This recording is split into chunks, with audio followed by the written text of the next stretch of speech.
পার্লামেন্টে যে আসে আসুক, কিন্তু পার্লামেন্ট চলবে বিসমিল্লাহ দিয়ে। কি দিয়ে? কি দিয়ে? এটাই চাই আমরা, এটাই ইসলাম আমাদের চাওয়া, অন্য কোনো চাওয়া নাই। পার্লামেন্টে যারা গিয়ে এই যে গত 17 বছরে 28 লক্ষ কোটি টাকা লুটপাট করে নিয়ে গেছে দেশ থেকে, খোলা একদম, দেশে কিচ্ছু নাই। আজকে 5টা ব্যাংক বন্ধ হয়ে গেছে, ইসলামী ব্যাংক। ইসলামী ব্যাংক যেটা মূল ইসলামী ব্যাংক 80,000 কোটি টাকা নিয়ে গেছে। তবে বাংলাদেশের উপর রহমত দিয়েছেন কে? বগুড়াতে বোধহয় একটু বেশি রহমত। বগুড়াতে কাঁচামরিচ আছে না নাই? আরে কাঁচামরিচ খান, খাবেন কি করতে? খাইলে তো আর এই চেহারা থাকে না। কাঁচামরিচ খাবেন, গ্যাসের কোনো উপদ্রব পেটে থাকবে না।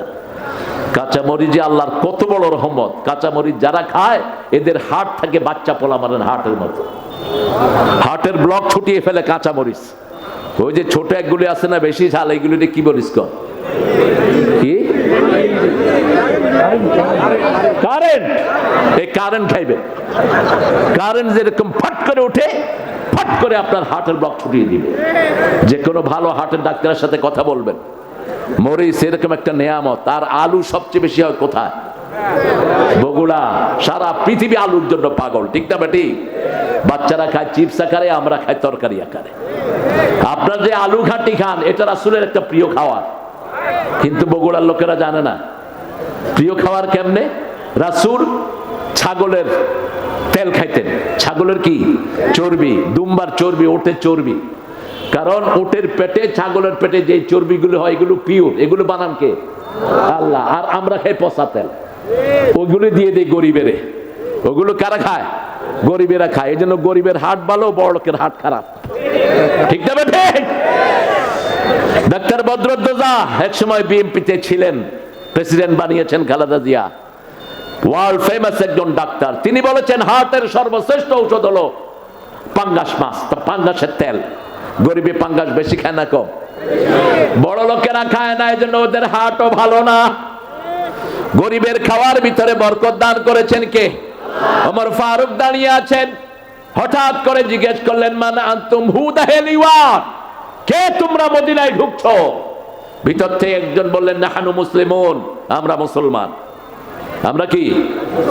সাথে সাথে উনি প্রশ্ন করলেন, হাল ইনদাকুম আযামু সূরা মিনাল কোরআন? তোমরা যদি মুসলমান হও, কোরআনের সর্বশ্রেষ্ঠ সূরা কি বলো? ভিতরতে একজন পড়লেন, আলহামদুলিল্লাহি রাব্বিল আলামিন। পড়েন, আলহামদুলিল্লাহি রাব্বিল আলামিন আর রহমানির রহিম। এবার তিনি বললেন, দুল্লানি আযামু আয়া মিনাল কোরআন, আমাকে বলো কোরআনের সর্বশ্রেষ্ঠ আয়াত কোনটি? ভিতর থেকে একজন পড়া শুরু করলেন, আল্লাহু। পড়েন, আল্লাহু লা ইলাহা ইল্লা হুয়াল হাইয়ুল কাইয়্যুম লা তাখুযুহু সিনাতুন ওয়ালা নাওম। এরপরে তিনি বললেন, আসকালু আয়া মিনাল কোরআন, কোরআনের সবচেয়ে ভারী আয়াত কি? ভিতর থেকে একজন পড়লেন, ফামাইয়া আমাল মিসকালা যাররাতিন খায়রান ইয়ারাহু ওয়া মাইয়া আমাল মিসকালা যাররাতিন শাররান ইয়ারাহু। যখন এই আয়াত রাসূল পড়তেন কাঁদতে থাকতেন। যাররা পরিমাণ আমল কিয়ামতের ময়দানে হাতের মধ্যে দিয়ে দিবেন কে? যাররা হলো খালি চোখে যেটা দেখা যায় না, রাসূল নামলা, বালু উড়িয়ে দিলে ভারীটা নিচে পড়ে যায়, হালকা বালু কিছু বাতাসে ঘুরে বেড়ায়, চোখে দেখা যায় না, এটার নাম হলো যাররা। এটার নাম কি? এত অল্প পরিমাণ আমল আপনি কিয়ামতের ময়দানে দেখতে পাবেন, ভালো দেখবেন, খারাপও দেখবেন। রাসূল সাল্লাল্লাহু আলাইহি ওয়াসাল্লাম একবার জোহরের পরে, জোহরের আগে সূর্য যখন উঠে গেল, সূর্য আকাশের মধ্যে স্থির হচ্ছে, এমন সময় বাইরে বের হলেন। দেখেন যে কিছু লোক খালি গা খালি পা, খালি গা খালি পা, শুধু গর্দানের ভিতরে তলোয়ার ঝুলানো এক গ্রুপ লোক এসেছে। আর কয়েকজনের গর্দানে ডোরা কাটা কিছু কাপড়, আমাদের গামছার মতো। জাবের রাদিয়াল্লাহু আনহু বর্ণনা করছেন, মুসনাদে আহমদ এবং মুসলিম শরীফে হাদিসটা এসেছে। রাসূল সাল্লাল্লাহু আলাইহি ওয়াসাল্লাম ওদেরকে দেখে খুব ব্যথিত হলেন। রাসূলের চেহারা মলিন হয়ে গেলে, এত গরিব লোক দুনিয়াতে আছে। আপনাদের শিবগঞ্জে এরকম লোক আছে না নাই? রাসূল সাল্লাল্লাহু আলাইহি ওয়াসাল্লাম বেলালকে বললেন, বেলাল একটু পরেই যোহরের নামাজ আজান দাও। আজান দেয়া হলো, নামাজ পড়া হলো। রাসূল সাল্লাল্লাহু আলাইহি ওয়াসাল্লাম খুতবা দিলেন। রাসূল সাল্লাল্লাহু আলাইহি ওয়াসাল্লাম বললেন, ইয়া আইয়ুহান নাস ইত্তাকু রাব্বাকুম আল্লাযী খালাকাকুম মিন নাফসিন ওয়াহিদা ওয়া খালাকা মিনহা যাওজাহা ওয়া বাসসা মিনহুমা রিজালান কাসীরান ওয়া নিসাআ। এরপর রাসূল বললেন, ইয়া আইয়ুহাল্লাযীনা আমানু ইত্তাকুল্লাহ ওয়াল তানজুর নাফসুম মা কদ্দামাত লিগাদ ওয়াত্তাকুল্লাহ। এই দুটি আয়াত পড়ে রাসূল সাল্লাল্লাহু আলাইহি ওয়াসাল্লাম বললেন, ও দুনিয়ার, ও আমার মদিনাবাসী, তোমরা শোনো, তোমরা আল্লাহর রাস্তায় দান করো, আল্লাহর রাস্তায় দান করো। রাসূল বলতে লাগলেন, বলতে বলতে বললেন, একটা খেজুরের অর্ধেক হলেও তোমরা দান করো, জাহান্নাম থেকে বাঁচিয়ে দিবেন কে? আল্লাহ। সাহাবায়ে কেরাম দান করতে লাগলেন। একজন সাহাবী একটা পোটলা ভর্তি করে স্বর্ণের মুদ্রা এনে রাসূলের কাছে দিলেন। চারিদিক থেকে কাপড়, খেজুর পড়া শুরু হলো, স্তূপ হয়ে গেল। রাসূল সাল্লাল্লাহু আলাইহি ওয়াসাল্লাম দানগুলো দেখে ওনার চেহারা আবার সুন্দর হয়ে গেল। ওই গরিবদেরকে তিনি দান করে দিলেন আর বললেন, এই যে ভালো কাজের রসম আমি চালু করলাম, এই কাজটা যে করবে, কাজটা যে করে, তার মতো সওয়াব তাকে দান করে দিবেন কে? এই যে আপনাদের এখানে আপনারা দানের হাত বাড়িয়ে দিয়েছেন, ওই যে রাসূল দান শিখিয়েছেন, এই সওয়াবটা সেখানে গিয়ে পৌঁছবে। কোন ভালো কাজের অভ্যাস যদি কেউ করে, এই কাজটা যতদিন থাকবে তার কবরে সওয়াব যেতে থাকবে। আর যদি কোনো খারাপ কিছু আপনি চালু করেন, যেমন আপনি একটা মদের আড্ডা চালু করলেন, আপনি একটা জুয়ার আড্ডা চালু করলেন, গ্রামে তো এখন টাস খেলে পোলাপান, এখন মোবাইলের ভিতরে টাস নাই বোধহয়, হ্যাঁ মোবাইলের ভিতরে তো জুয়া খেলে এমনি এমনি করে, কথা কর না কেন? আর আমাদের ছোট্ট ছোট্ট কি খেলে ছেলেরা? হ্যাঁ তুমিও তো জানো, দেখি তোমার মধ্যে ঝামেলা আছে দেখতেছি। হুজুর মানুষ কয় ফ্রি ফায়ার। বেশি মাহফিল করবেন তাহলে এই ছেলেগুলো আর ফ্রি ফায়ার খেলবে না। সন্ধ্যার পরে ৫-৬টা একসাথে, এই ডানে ডানে মার মার মার, কি মারে? আসলে তো কাউকে মারে না, ও নিজে মরতেছে। ওর আঙ্গুল শেষ, ওর চোখ শেষ, ওর হাত শেষ, ওর লিভার শেষ। হসপিটাল গুলোতে গিয়ে দেখেন 15, 14, 16, 18 বছরের ছেলে, বেশি না কম। চোখে দেখেন আমরা সব নষ্ট করে ফেলছি। এই ছেলেগুলোর জন্য আপনি কোরআনের ব্যবস্থা করে দেন, এই ছেলেগুলোকে সব বিপদ থেকে হেফাজত করে দিবেন কে? আমরা একটা ভালো জিনিস যদি চালু করতে পারি, এই মাহফিলটা যিনি চালু করে গেছেন তার কবরে সওয়াব আছে না নাই? এবার আল্লাহ বলছেন, প্রথম হলো জিকির হলো কোরআন, প্রথম জিকির কি? 2 নম্বরে জিকির হলো নামাজ।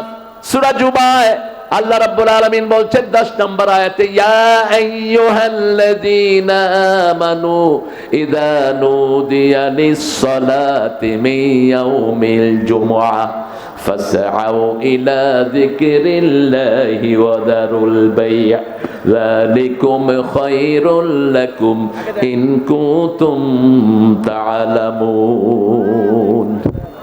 আপনারা খুব ঠান্ডা হয়ে গেছেন। আল্লাহু আকবার বলেন। কথা বলবো না, এই কথা বলো না, ফটফট করে শুধু। আল্লাহ রাব্বুল আলামিন বলছেন, হে মুমিনেরা, জুমার দিন যখন আযান দেয়া হয় তোমরা আল্লাহ জিকিরের দিকে যাও। নামাজের শুরু থেকে শেষ পর্যন্ত কার জিকির?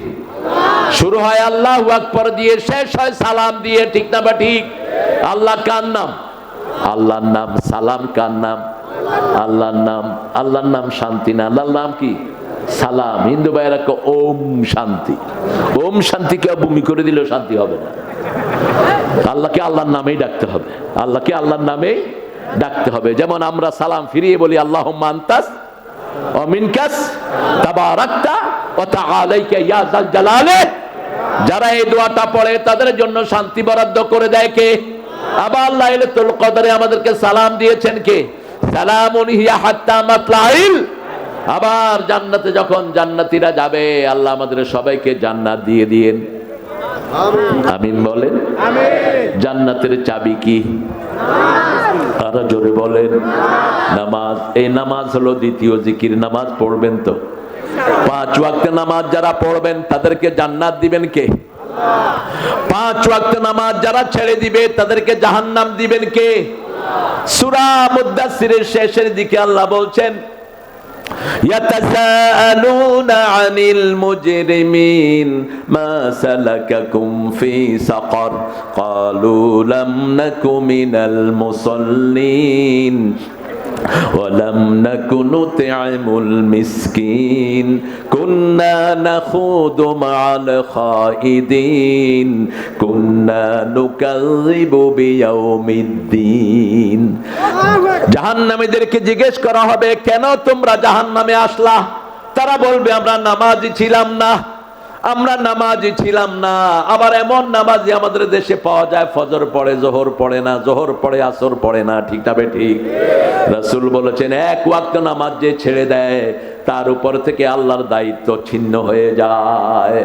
আল্লাহ তাকে ছেড়ে দেন, তার কোনো দায়িত্ব আল্লাহ নেন না।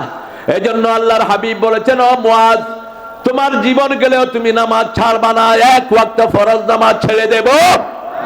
আবার বলছেন, তুমি কখনো শিরক করবা না, কোন মূর্তি যেখানে থাকে ওখানে যাবেন না, কারণ যেখানে মূর্তি থাকে ওই জায়গাটা গজবের উপযুক্ত হয়ে থাকে। কিসের উপযুক্ত?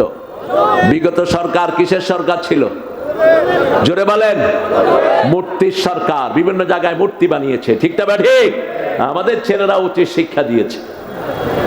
শেখ মুজিবের বিরাট মূর্তির উপরে উঠে ছেলেরা কি করছে সব জানে, দেখি কি করছে। কিন্তু দেখেন, ছেলেটা এত জ্ঞানী ছিল, নিচের থেকে এরা ক্যামেরা ধরছে, কিছু উঠাইতে পারেনি, শুধু উঠছে যে পানি পড়তেছে মূর্তির মুখে। ওই ছেলেটাকে পুরস্কার দেওয়া দরকার।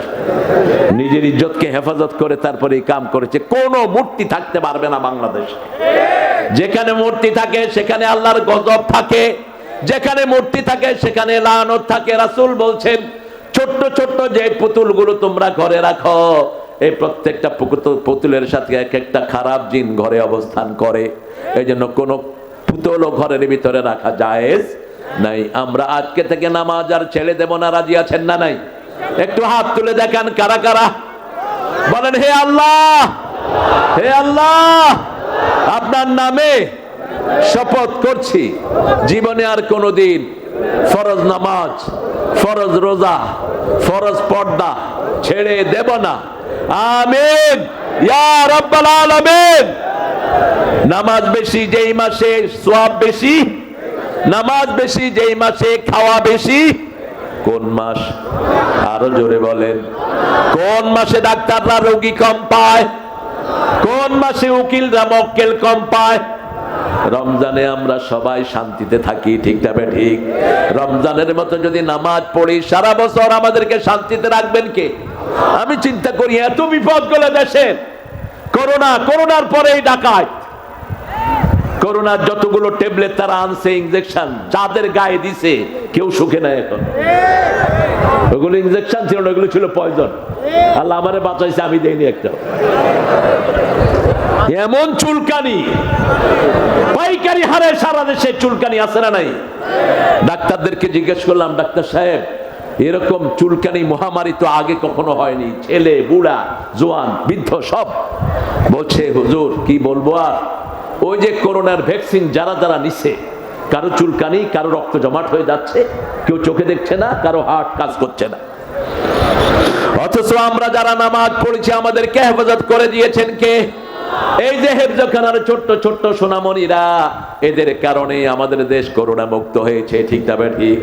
আপনাদের মনে আছে কিনা জানি না, যখন করোনা সারা দেশে লকডাউন, হাসিনা হেফজখানা খুলে দিচ্ছে। হাসিনা হেফজখানা খুলে দিয়ে চিন্তা করলো, মরলে হুজুরটা মরুক। আর আমরা বললাম, রাখে আল্লাহ, রাখে আল্লাহ। এই ছোট্ট ছোট্ট ফেরেশতার মতো মাসুম শিশুরা রাতের 3টার সময় উঠে কোরআন শরীফ পড়া শুরু করে। এই 3টার সময় উঠে কোরআন শরীফ পড়া শুরু করলো। আস্তে আস্তে করোনা ভাগতে লাগলো। মসজিদ খুলে দেয়া হলো, মুসল্লিদেরকে বলা হলো 3 হাত দূরে দাঁড়াবেন। কে মানে কার হুকুম? এক মুরব্বী এসে আমার গাড়ির উপর পড়ছে। বললাম, বাবা কি খবর? কই, করোনা হইলে আমার হইব, তোমার কি? আপনারটা তো আমার গায়ে আসতে পারে। তুমি বাবা নিশ্চিন্ত থাকো, মসজিদে একজন লোকের করোনা হবে না। কারণ মসজিদে আমরা ঢুকি কি করে? ওযু করে। কি করে? আর বিশ্ব স্বাস্থ্য সংস্থা বলছে, যারা হাত মুখ রেগুলার ধোয় তাদের কাছে করোনা আসবে না। তারা একটা নিয়ম চালু করলো আমেরিকাতে, ইংল্যান্ডে, অস্ট্রেলিয়া, কানাডা। তারা গ্রুপ গ্রুপ করে বাসায় পাঠানো শুরু করলো, হ্যান্ড ওয়াশ পার্টি। হাত কেমনে ধুইবা ওরা দেখায় দেয়। তো নিউ ইয়র্কে আমার এক মুসল্লির বাসায় গিয়ে উঠছে এই হ্যান্ড ওয়াশ পার্টি, তখন সে নামাজের ওযু করছিল। তো গিয়ে নক করছে, হু ইজ ইট, কারা তোমরা? বলছে we are the hand wash party, আমরা হাত দুনিয়া পার্টি। বলছে কি এর হাত দুনিয়া পার্টি? বলছে হাত কিভাবে ধুইবা সেটা আমরা দেখাবো। ও ধরে না কয় আমার থেকে শিখে যা, আমি দৈনিক 5 ওয়াক্ত আমার অঙ্গ প্রত্যঙ্গ 27 বার ধুই, ঠিক না ঠিক? হাত ধুই, পা ধুই, মুখ ধুই, সব আমরা এত সুন্দর করে ধুই, কেউ এত সুন্দর করে ধুইতে পারে? এই ওযু যারা করবে সব রকমের বিপদ থেকে তাদেরকে হেফাজত করে দিবেন কে? কিন্তু মনে রাখবেন, ওযুর পানি যেন কখনো না মুছে ফেলেন। রাসূল বলছেন, মুসলিম শরীফের হাদিস, ওযুর পানি যতক্ষণ শরীরে থাকে ততক্ষণ গুনাহ ঝরতে থাকে। যখন শেষ ফোঁটাটা ঝরে যায়, শেষ গুনাহটা মাটিতে ঝরে যায়। এজন্য আমার আল্লাহর জিকির যেখানে আমরা আছি